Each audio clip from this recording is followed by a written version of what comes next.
Hey everyone, welcome back to Frontline. Jay here with another review. Today I'm reviewing Fantastic Four number 13. Um, Title of this issue is East of Eden Part 5. The writer is James Robinson. The pencils are by Leonard, Kirk, and the inks are by Karl Kesel. Now the story picks up where we're seeing an attack by what appears to be Thor on the Shield base where James Hammond, the original Human Torch, has the Future Foundation children at, and Hammond's not there right now. And when he comes back to Camp Hammond, he sees destruction. Some of the kids are missing, and he's like, "What's going on?" He's pulling security footage. He calls in Namor, and they look at the security footage, and it's Thor, but it's not any Thor that they know.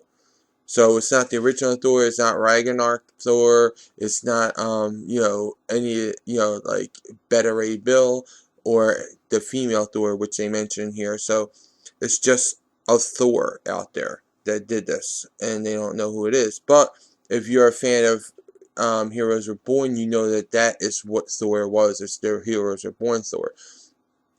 And then back at New Eden, we see that Reed is hooked up to this machine, which is like got him all hooked up.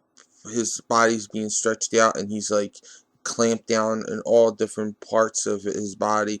And in it, we see that there is Iron Man from Heroes Reborn, Thor. We have Wonder Man. And then later on, we get Hellcat and Swordsman along with the Vision. And this universe's Wizard. So we have him being behind it. So he's somehow connected to this story. And they're probing. Vision has Franklin hooked up to this thing that's supposed to be tapping into his conscious and unconscious. So it's something that they're playing off of with Franklin.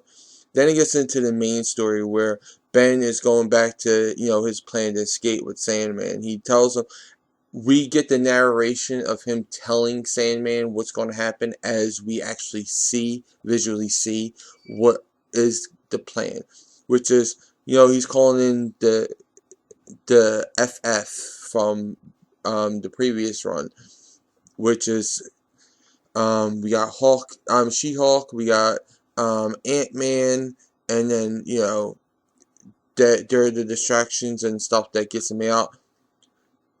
We got Sharon lets Ben go, lets him go, and says do what you gotta do.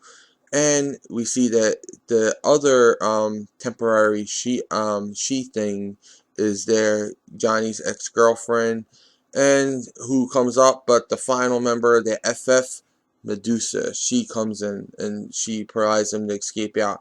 They go back to the California house that the Fantastic Four owned from years and years ago, and that's when they're about getting ready to suit up to go look for Reed, but instead of doing the red suits, like, you know what?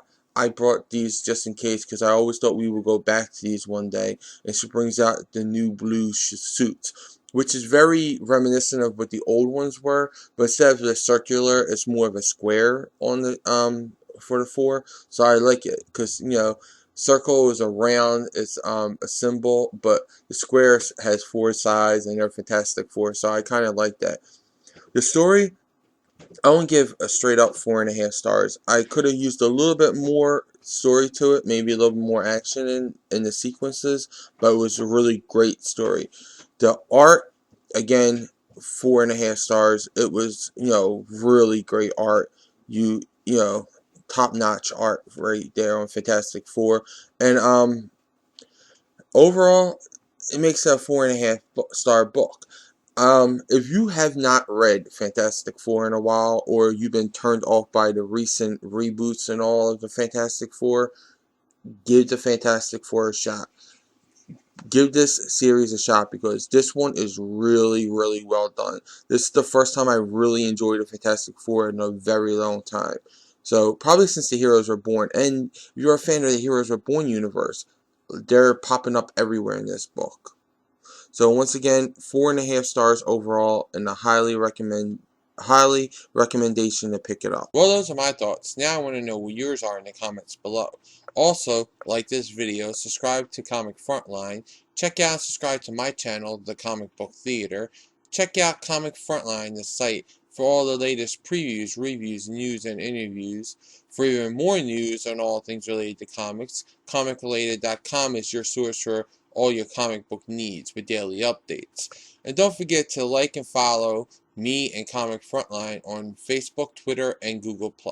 I'll include all these links in the description below. Until then, I'll catch you in the next review.